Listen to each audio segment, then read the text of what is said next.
Wow, সেই তো বাচ্চাটা পুরো অস্থির লাগতেছে তো। খাইছে খাইছে খাইছে, কত সুন্দর এটা।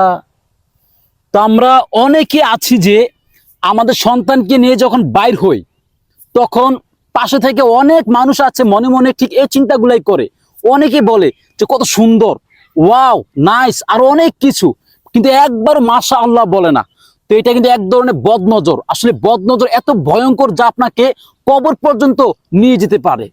তো এই বদনজর থেকে বাঁচার একটা আমল আছে, যে আমলটি করলে ইনশাআল্লাহ সমস্ত বদনজর থেকে আপনি এবং আপনার সন্তানকে বাঁচাতে পারবেন।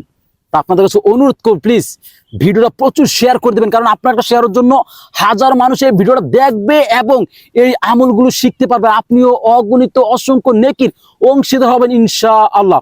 ছোট্ট আমলগুলো হচ্ছে সূরা নাস এবং সূরা ফালাক পাঠ করা। এই দুইটা সূরা যদি আপনি পাঠ করেন ইনশাআল্লাহ, আপনি এবং আপনার সন্তানকে সমস্ত বদনজর থেকে বাঁচাতে পারবেন ইনশাআল্লাহ।